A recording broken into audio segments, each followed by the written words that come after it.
Hello guys. First of all, good evening to all, and I am Umasankar Pradhan, a qualified cost and management accountant of India. And the language of this video is going to be Hindi and English mixed up. And the purpose of this video is like how to stay focused, to stay motivated, 8 to 9 hours in a day, and more than that for a long time, right? Basically, few minutes ago, one of my brother asked me that how should I prepare for a long time and for a long period, right? So, as I at that moment I was totally blank that what should be the tools and technique, and I searched in my preparation in my memory during that memory from my preparation times. So I came up with a technique and I have shared with him, and there I thought that I should also record this video as I am recording right now and share on YouTube so that at least some of you also might get benefited out of those techniques. So I am recording right now, and if any errors and mistakes I do, just ignore it and just grab what I am trying to tell you, right?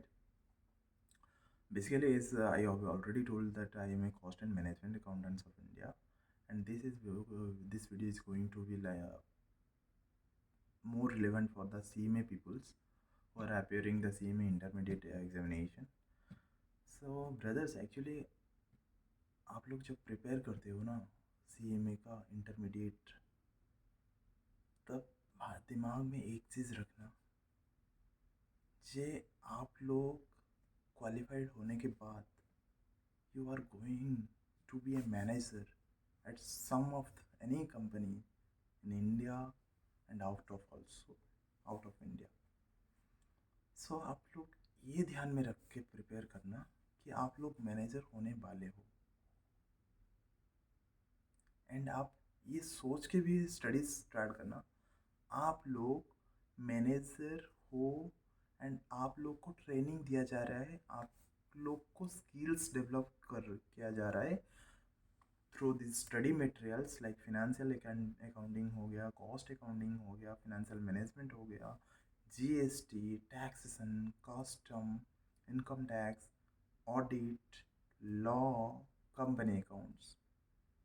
सो ये सब techniques तुम्हारे अंदर develop किया जा रहा है so that आप लोग जब प्रैक्टिकल फील्ड में जाओगे तब आप लोग ये कंसेप्ट को अप्लाई करके उसका अप्लाई करके एप्लीकेशन करके आप आपका रिपोर्टिंग जो भी है like you become the mediator of owner in between the mediator in between the of the owner and the business, because owners are not have much idea about how to run the business, and this CMA profession is going to tell you that how to run a business,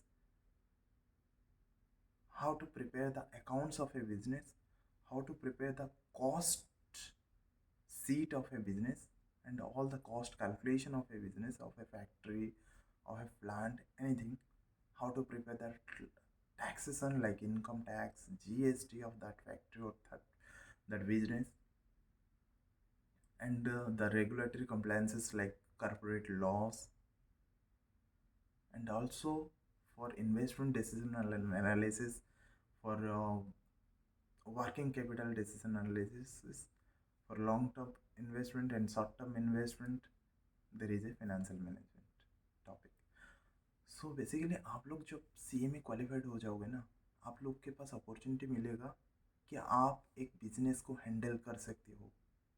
आप जब qualified हो जाते हो आपको पास assume किया जाता है वो सारा क्वालिटी रहना चाहिए, एंड आप लोग जब प्रिपेयर करते हो ना आपका दिमाग में यही रहना चाहिए कि after few time, after few years, 1 year, 2 year, you are going to manage a business. You are the manager at there who prepare the accounts of any partnership, of any company, of any sole proprietors, of any joint venture, consignment. So आप लोग एक accounts जब बनाएंगे, आप लोग account जब prepare करेंगे, तो सोच के करिए that if you are preparing if you are preparing a chapter like joint venture in accounts, so just आप prepare mind में thought रखिए that you are the manager, that I am the manager, and I prepare the accounts for a joint venture, how the accounting work is going to be. तो वो सोच के आप करिए, ताकि आप थ्योरी पढ़ते टाइम ही, आप थ्योरी को कंसेप्चुअल नॉलेज गेन करते टाइम ही आपको प्रैक्टिकली समझ में आ जाएगा, प्रैक्टिकली अजम्पशन बैठ जाएगा कि practically how these concept are going to be applied. आप पार्टनरशिप कर रहे हैं तो सोचिए कि आप अकाउंट्स मैनेजर है एक पार्टनरशिप फार्म का, एंड उस पार्टनरशिप फार्म का कैसे करेंगे अकाउंटिंग। लाइक कोई पार्टनर का डेथ हो गया, एडमिशन हो गया, रिटायरमेंट हो गया, उसका प्रॉफिट कैसे शेयर होगा, उसका क्या डेट, अगर डेट में कोई पार्टनरशिप डेट में कुछ नहीं है तो क्या ट्रीटमेंट होगा, उसका अकाउंट्स को कैसे फाइनलाइज करोगे, वो सिखाया जाता है आपको फाइनेंशियल अकाउंटिंग में।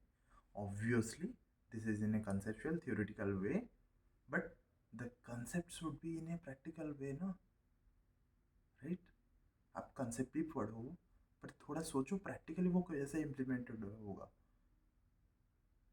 तब आपको मज़ा आ जाएगा एंड आप उस चैप्टर के जिए जीने लगोगे।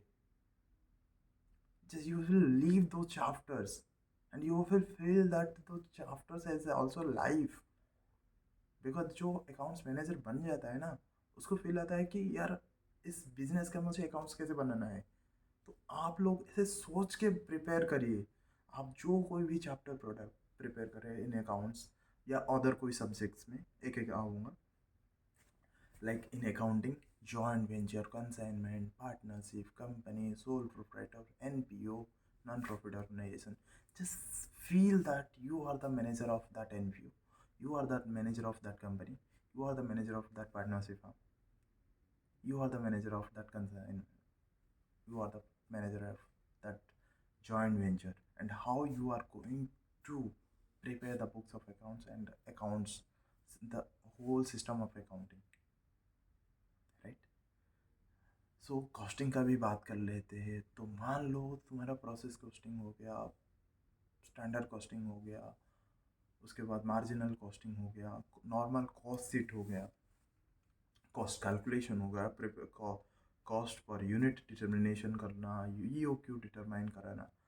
आप सोचो, आप जब भी प्रिपेयर कर रहे हो ना, सोचो दैट आप if you are on in an organization and you are the a costing executive at there, then how you will calculate those cost per unit, total cost, marginal cost, how you are going to take decisions।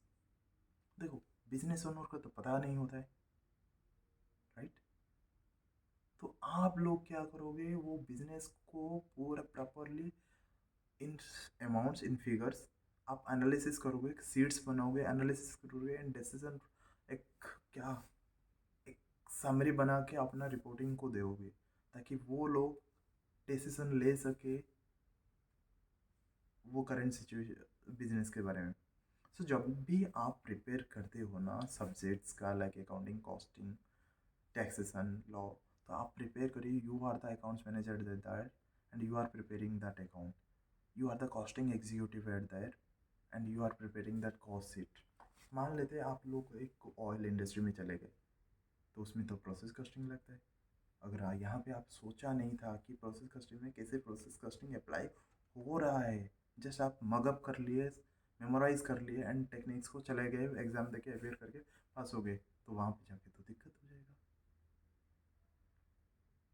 तो इसलिए आपको अगर study long time पे भी करना है ना, आप वो चैप्टर्स को फील करिए, you are that manager set there, तभी आप लोग क्या कर पाएंगे ना, वो चैप्टर को जी पाएंगे, तो चैप्टर्स को प्रैक्टिकली कैसे इम्प्लीमेंट होता है वो फील कर पाएंगे। तो कॉस्टिंग हो गया, लॉ हो गया, लॉ पे भी आ जाओ। कुछ कुछ जैसे मेरा लॉ बोरिंग सब्जेक्ट था and I was weak in law, उस टाइम पे मुझे अगर लॉ में पास होना है तो मैंने क्या डिसाइड किया कि यार लॉ को थ्योरी सब्जेक्ट ना देके एक प्रैक्टिकल सब्जेक्ट करते हैं. Like if I was a company secretary और कॉर्पोरेट कंप्लायंस इन ए कंपनी, तो मुझे तो डायरेक्टर्स को बुलाना पड़ेगा, उनका मीटिंग शेड्यूल कराना पड़ेगा, कितना दिन के फ्रिक्वेंसी में बनाना पड़ेगा, ये सब मुझे तो याद रहना चाहिए. तो उस पॉइंट ऑफ व्यू से जब मैंने देखा तो या चीज़ें मेमोराइज होने लगा ऑटोमेटिकली एंड लॉजिक मुझे समझ में आने लगा एंड मुझे बोरिंग नहीं लगा एंड लॉन्ग डेज तक मैं स्टडीज़ कर पाया. तो प्रैक्टिकली जस्ट वो चैप्टर को अपना देखना शुरू करो, थॉट में देखना शुरू करो that you are the manager at there and preparing the accounts, costing, taxation. हाँ, you are the tax manager at a business, at a factory. You are looking after the GST, you are looking after the income tax in a factory and how you are going to prepare those sheets. Think those think like you are present in a factory, in a office, in a business, and how you are going to prepare those things. Costing ले लो, financial management ले लो, जो भी है subject पकड़ लो, उसका practical aspect देखना शुरू करो. ताकि इससे क्या होगा ना, आप लोग वो चैप्टर्स को जीने लगोगे एंड जब जीने लगोगे वो आपको इंटरेस्टिंग करता जाएगा एंड आप बोरिंग नहीं फील करोगे. एंड हर दिन जब न्यूमेरिक्स भी करने लगो तो फील करो ये एक सीट आ गया, डेटा आ गया, तुम्हें रेडी कराना है, मैनेजमेंट को देना है ये सीट रेडी करके. एंड तुम कैसे सीट को रेडी करोगे प्रैक्टिकली वो समझने लगो. After that I am very much sure that आप लोग जब ऐसे प्रैक्टिकली चीज़ों को समझना शुरू करोगे ना, बोरिंग खत्म. I guaranteed for that. Obviously, this is not the newest one. This is not the new technique which I am sharing with you. But आज जैसे दिमाग में आया तो आपके साथ शेयर करने के लिए प्लान कर लिया. तो आपको बोरिंग लगता है, just apply this technique because it's a proven path. हाँ, इसमें थोड़ा सा टाइम ज़्यादा लग सकता है. जब चीज़ों के अंदर घुसते जाओगे, कंसेप्ट का अंदर घुसते जाओगे तो में थोड़ा सा टाइम लग सकता है.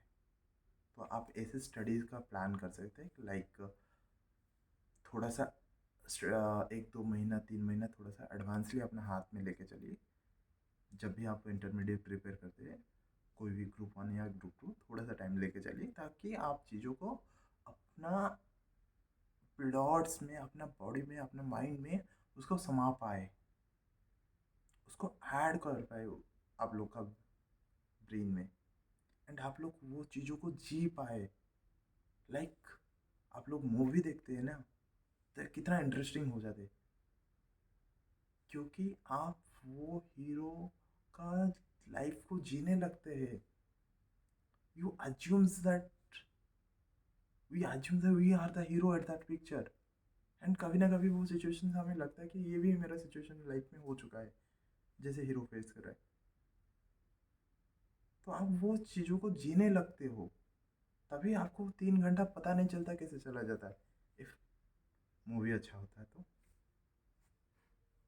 तो वही करना है कि स्टडीज़ को भी उसका प्रैक्टिकल एस्पेक्ट देखना शुरू करो एंड फील करो you are the manager at there and preparing accounts, taxes and costing. Time थोड़ा सा लगेगा बट इंटरेस्टिंग भी लगेगा एंड वो चीज़ों का याद भी रह जाएगा. एंड आप लोग जब इंटरव्यू देने जाओगे उसका इफ़ेक्ट भी पता चलेगा. प्रैक्टिकल फील्ड में जब जाओगे उसका इफेक्ट भी पता चलेगा. जब तुम प्रैक्टिकली पर्सपेक्टिव से देखना शुरू करोगे, सोचना शुरू करोगे, तब थोड़ा बहुत तुम गूगल में भी सर्च करोगे कि ये प्रोसेस कस्टिंग से है होता कैसे. तो during the theoretical portion also, during the numeric portion also, you are also searching for how this casting works in real life. अगर सिर्फ सिलेबस कवर करना है, एग्ज़ाम निकालना है, इसके लिए पढ़ रहे हो, I am damn sure you will feel bored. इसलिए आपको तरह तरह टीचर्स तरह तरह टेक्निक्स भी देंगे, but I think this one is the good one. This technique is the good one, where you are going to learn those techniques जो आपका लाइफ का हिस्सा बन जाएगा। जब हिस्सा बन जाएगा जो कोई भी चीज़ है तो छूटना मुश्किल होता है, मिटाना मेमोरी से मुश्किल होता है। तो चीज़ों को अपना सिलेबस कवर करने के लिए मत करिए, उसको आप जीने लगिए एंड वो चैप्टर्स को प्रैक्टिकली देखना शुरू करके प्रिपेयर करिए, जस्ट अप्लाई करिए एंड कुछ जो भी रिजल्ट्स हो बताइए कमेंट्स में। So for today this is actually क्या हुआ, माइंड में आ गया तो शेयर कर दिया आप लोग से। सो कैसा लगा क्या लगा आप कमेंट में बता सकते हैं, right. Thank you, bye bye.